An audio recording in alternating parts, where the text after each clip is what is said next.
আওয়ামী লীগের সাধারণ সম্পাদক ও সেতুমন্ত্রী ওবায়দুল কাদের এবং স্বরাষ্ট্রমন্ত্রী আসাদুজ্জামান খান কামালকে শিক্ষার্থীদের কাছে ক্ষমা চাওয়ার আহ্বান জানিয়েছেন যশোর ৬ কেশবপুর আসনের সংসদ সদস্য আজিজুল ইসলাম। একই সঙ্গে শিক্ষার্থীদের প্রতি সমবেদনা জানিয়ে বর্তমান পরিস্থিতিতে দ্রুত আলোচনার পরামর্শ দিয়েছেন তিনি। কোটা সংস্কার আন্দোলনকে কেন্দ্র করে হতাহতের ঘটনার প্রেক্ষাপটে সামাজিক যোগাযোগ মাধ্যম ফেসবুকে এ প্রস্তাব রেখেছেন তিনি। বৃহস্পতিবার কে এম আজিজ নামে নিজের ফেসবুক পেজে একটি পোস্ট দেন। কেশবপুর উপজেলা ছাত্রলীগের সাবেক নেতা আজিজুল ইসলাম দ্বাদশ জাতীয় সংসদ নির্বাচনে যশোর ৬ আসনের প্রতিদ্বন্দ্বিতা করেন। তিনি জেলা আওয়ামী লীগের সাধারণ সম্পাদক শাহিন চাকলাদারকে পরাজিত করে সংসদ সদস্য নির্বাচিত হন। আজিজুল ইসলাম ফেসবুক পোস্টে সাধারণ শিক্ষার্থীদের মনের কষ্ট দূর করতে এই মুহূর্তে করণীয় কি শিরোনামে লেখেন, যেভাবে চলছে তাতে পরিস্থিতি স্বাভাবিক হতে অনেক সময় লেগে যাবার কথা। সাধারণ শিক্ষার্থীদের গ্রেফতার কোনো সলিউশন হতে পারে না। আমি মনে করি যে সকল শিক্ষার্থীদের কোনো রাজনৈতিক পরিচয় নাই তাদের গ্রেফতার করাটা অযৌক্তিক। পরিস্থিতি স্বাভাবিক করতে চাইলে সাধারণ শিক্ষার্থীদের ধরপাকড় করাটা মোটেও সুখকর হবে না।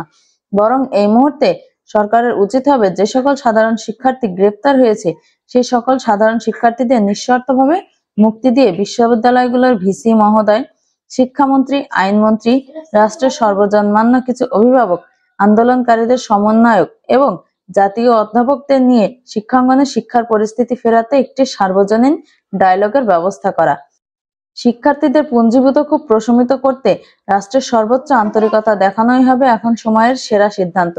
একটা পক্ষ তো চাচ্ছেই সাধারণ শিক্ষার্থীদের কাঁধে বন্দুক রেখে সরকার পতন করতে, দুষ্কৃতকারীদের সেই সুযোগও নষ্ট হবে এরকম কিছু করলে।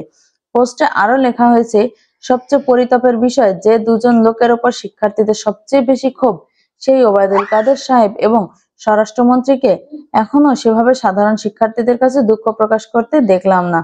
অবশ্যই সাধারণ শিক্ষার্থীদের কাছে তাদের ক্ষমা চাওয়া উচিত। এতগুলো তাজা প্রাণ চলে গেছে। দায়িত্বশীলরা শিক্ষার্থীদের কাছে ক্ষমা চাইলে দোষের কিছু দেখি না। দায়িত্বশীলরা দায়িত্ব যেমন নিতে হয় তেমনি ভাবে দায়ও নিতে হয়। একটা দেশ এরকম অচল অবস্থায় থাকতে পারে না। দেশ ও দেশের মঙ্গলের জন্য রাষ্ট্রকেই এখন সাধারণ শিক্ষার্থীদের মনের ক্ষোভ প্রশমনে কার্যকরী উদ্যোগ নেওয়া প্রয়োজন। বিষয়টি যেহেতু কোনো রাজনৈতিক দলের নয়, সেহেতু বিশ্ববিদ্যালয়ের ভিসি মহোদয়ের এখানে যথাযথ ভূমিকা রাখা উচিত। আর শিক্ষার্থীদের দিক যদি আমাদের ভিসিরা দেখতে ব্যর্থ হন, আমি মনে করি না তাদের ওই পদে থাকার কোনো নৈতিক অধিকার আছে। তিনি আরো লেখেন, দেশের শান্তিপ্রিয় মানুষরা শান্তি চায়, আর কোনো হানাহানি দেখতে চায় না। গত ২-৩ সপ্তাহে দেশ যতটুকু পিছিয়ে গেছে আর পিছিয়ে যাবার সুযোগ নেই। সকলের মধ্যে শুভ বুদ্ধির উদয় হোক, দেশের শান্তি ফিরে আসুক।